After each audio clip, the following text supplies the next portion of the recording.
Deconstruction. What's up, everybody? It's Hard Deconstruction. You can find us at harddeconstruction.tumblr.com, youtube.com/harddeconstruction, as well as facebook.com/theHardDeconstruction with your host, Alex, and... Nick! Don't go in there! It's suicide! Wow, the Devil's Chair reference.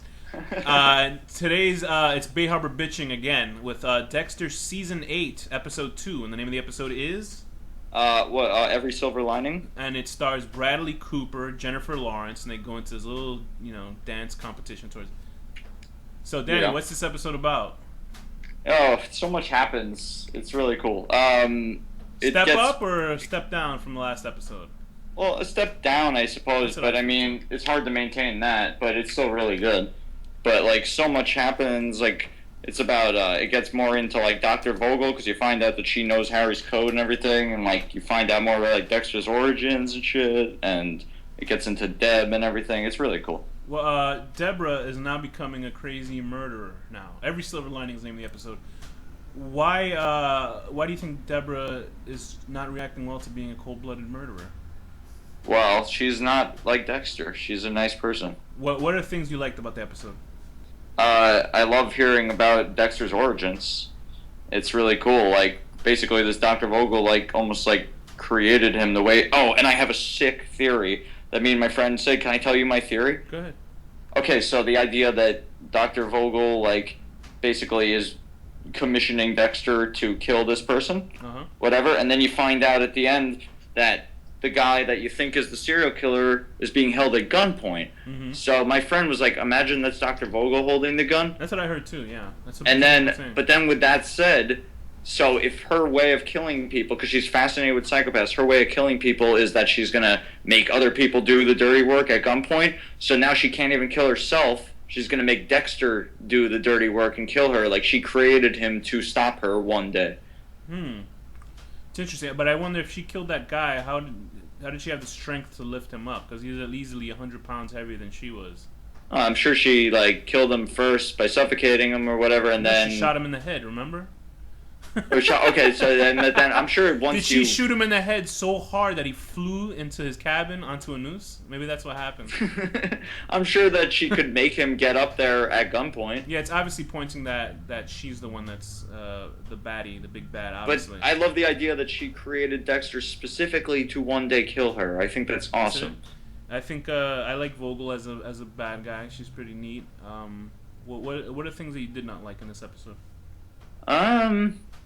Well, not much. I think I really liked everything. I think it's chugging along. I think the reason why it's probably just a little bit lesser than the first episode, because the first one had brought us back to speed, And yeah, we were waiting for so damn long, and now we're used to it. Do you really give a shit about Jamie Batista's relationship with what's his face? Yeah, not really. Not really. I mean, that's all of those other characters to me are interesting filler. I like it, but I don't care that much. I like that Angel's a good enough detective to find that his sister's fucking somebody, but he can't figure out a serial murder that's next to him for years. Yeah. I also have a theory that you remember when Dexter broke that vase that was given to him? Yeah. Well, actually, his son broke it. I think that's going to tip off Angel that he... You still think that, right? I do think that Angel will eventually see that or be find out, and that will make him on to Dexter. Wait till you see the episode where he's sitting down and his son... What's his son's name? Oh, God. Harrison. Harrison, he's going to be sitting down on LaGuardia's chair, and then Harrison's going to split the chair in half by mistake. He's going to yell at him again. Harrison, I told you! Stuff like that. But him yelling at the kid wasn't uncalled for either. I would yell at a kid, too, if they did something like that. Even if somebody you didn't know, right? Just yell at the kid. But, I don't know. He broke something. I like Deborah going a little psychopath. People are saying, oh, maybe Deborah's the one who becomes a serial killer and Dexter has to kill her, which is interesting. I don't think they'll get to that. I think that... I have so many theories, but I think that I would much rather that either Dexter gets killed or that Deb kills him or he kills himself. They kill each other? Or they kill each other or something besides him getting caught and going to jail. I wonder how they're going to figure out the Harrison angle and, who takes care of the kids if he dies. Because there's people saying... I remember reading somewhere that they felt that it would be unfit for him to not have closure, Dexter. Yeah. Because you figured he would still keep killing people. Do you know what I mean? If he There's got to be some kind of closure. I'm going to be a little upset if it just goes on, Yeah, I see what you say. You kind of want a definitive end for him. I don't care if he dies or he escapes and starts a new life or what, but it's got to be something different. You think he'll go to jail? Hannah will come back? That'll suck if he goes to jail. Yeah, maybe Hannah kills him. Who knows? It's so weird. The logic in the show is kind of weird where Hannah would go to jail and not tell on him. I don't know. Even though he set her up to get arrested. It's very strange. But I think so far it's chugging along pretty well. I like Vogel's a bad guy. I liked Deborah's fighting with that guy, whatever the hell his name is, the Spanish guy. Sapo? El Sapo. What does that mean, by the way? Sapo, I thought it was a Spanish word for like sap from a tree or something. You're fucking Spanish. How do you not know? They didn't tell me. Let me look it up. Go ahead. Talk about more good stuff. He's like Spanish, and he doesn't even speak his own language. What's wrong with this guy? Do you have any other theories of what's going on? What was that really cool sequence where Quinn was looking at Deb in her car, and she just had a look on her face? And I think it kind of connected dots to him that something was fucking going on with her. Mm-hmm. Yeah, I mean, it's clear something. I think it's becoming obvious to everyone something's going on with her. Oh, like, why would you leave your job, and why is she taking LaGuardia so badly? Because, was that happened after he asked her questions about, or was that before? Remember that was after. Interrogation? Oh, so that was after, so obviously stuff is clicking in for Quinn. And Dexter interrupted that meeting because he could see she was about to have a breakdown or something. Sapo is the Portuguese and Spanish word for toad, by the way. So it's like a frog.